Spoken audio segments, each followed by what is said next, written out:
ओम नमो भगवते वासुदेवाय। श्रीमद्भागवत महापुराण अन्तर्गत तृतीय स्कन्दको 12औं अध्यायमा सृष्टिको विस्तार वर्णन गरिएको छ। मैत्रेयजीले भन्नुहुँदैछ, हे विदुरजी, यहाँसम्म मैले भगवान कालको महिमा सुनाए। अब जगत रचनाको वर्णन गर्दछु। भगवानले सर्वप्रथम तम, मोह, महामोह, तामिश्र र अन्धता मिश्र यी 5 प्रकारका अज्ञानका वृत्तिहरू रच्नुभयो। तर यस पापरूप सृष्टिबाट असन्तुष्ट हुँदा सनक, सनन्दन, सनातन र सनत कुमार मुनिहरू सृष्टि गर्नुभयो। जन्मैदेखि ध्यान र मोक्षको बाटोमा लागेका यी मुनिहरूले प्रजा उत्पन्न गर भन्ने ब्रह्माजीको आज्ञा नमान्दा रिसले चुर भएका ब्रह्माजीका भौबाट नील लोहित, नीलो र रातो रङको बालक प्रकट भयो। रुँदै त्यो भौ अर्थात् बालकले आफ्नो नाम र बस्ने ठाउँ खोज्यो। ब्रह्माले सम्झाउँदै भन्नुभयो, जन्मिँदै रुन थालेको हुँदा तिमीलाई रुद्र भन्नेछन्, अनि बस्नको लागि मैले हृदय, इन्द्रिय, प्राण, आकाश, वायु, अग्नि, जल, भूमि, सूर्य, चन्द्र, तप रचिदिएको छु। हे बालक, तिम्रा अरू पनि नाम छन्, जस्तै मन्यु, मनु, मोहिनस, महान, शिव, ऋतध्वज, उग्ररेता, भव, काल, वामदेव र धृतव्रत हुनेछन्। त्यस्तै ध्येयवृत्तिमा उषामा उमा, नियुत, सर्पी, इला, अम्बिका, इरावती, सुधा र दीक्षा 11 रुद्राणीलाई पत्नी स्वीकार गर र प्रजा बढाऊ। ब्रह्माजीको यस्तो आज्ञा पाएर रुद्रले आफू जस्तै बल, आकार र स्वभाव भएका प्रजा उत्पन्न गरे। रुद्रका बथानले संसार निल्न लागेको देखेर ब्रह्माजीले तिनीहरूलाई छोडिदिनुभयो। मैत्रेयजी भन्नुहुन्छ, ब्रह्माजीको आज्ञा पाएर रुद्र पनि तप गर्न गए, जसबाट प्राणीहरूको कल्याण हुन्छ।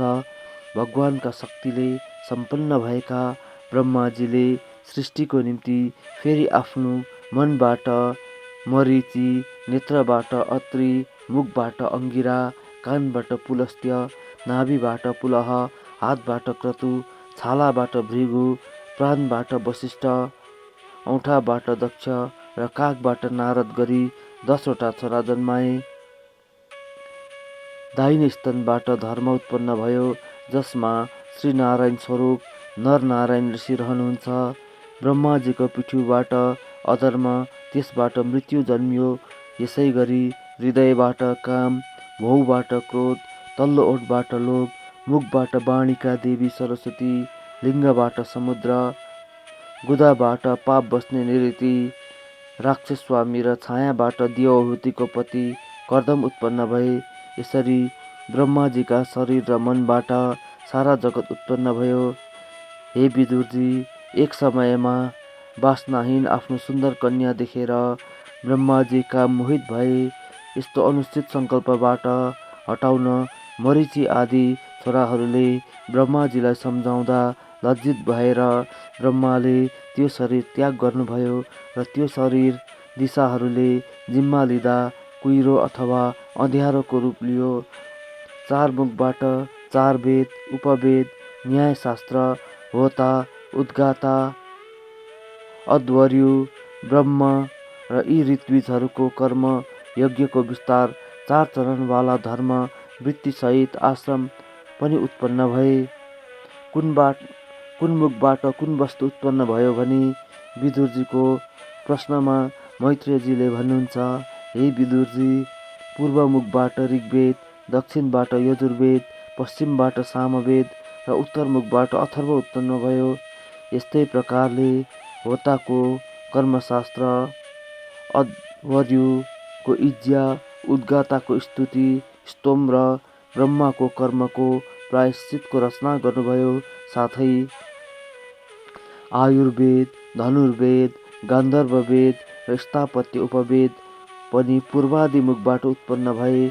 5औं वेद इतिहास, याग जस्तै षोडशी, उक्थ, चयन, अग्निष्टोम, आप्तोर्यम, अतिराप, वाजपेय,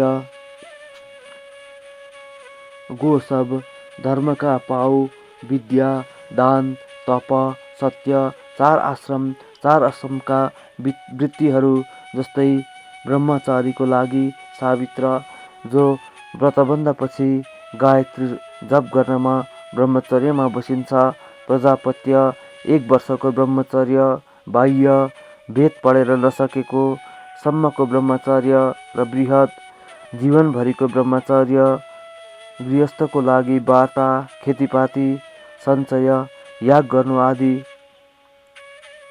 शालीन, नमागी जीवन चलाउनु र शिलोत्छ, खसेको अन्न बटुली खानु, वानप्रस्थको लागि वैखानस, आफै उब्जेको अन्नले निर्वाह गर्नु, बालखिल्य, नयाँ अन्न खाएर पुरानो दान गर्नु, औदुम्बर, बिहान उठ्दा जता मुख हुन्छ उतैको फलादी खानु र फेनप, आफै झरेको फलादी खानु, अनि सन्यासीको वृत्तिको लागि कुटी चक्र, कुटीमा एकै ठाउँ बसेर धर्म पालन गर्नु, बहुदक, कर्मभन्दा ज्ञान प्रधान मान्नु, हंस, ज्ञानको अभ्यास गर्नु र निष्क्रिय, ज्ञानी जीवनमुक्त पनि ब्रह्मबाटै उत्पन्न भए।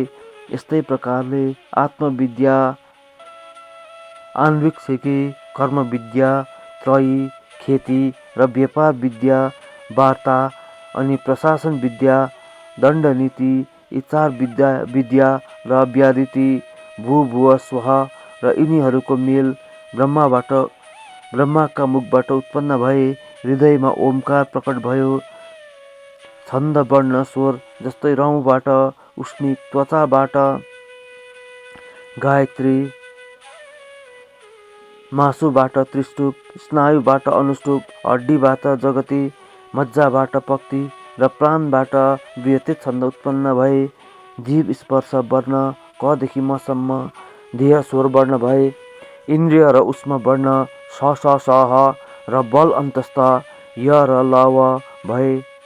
ब्रह्माको क्रीडाले निषाद, ऋषभ, गान्धार, षडज, मध्यम, दैवत र पञ्चम गरी 7 स्वर भए।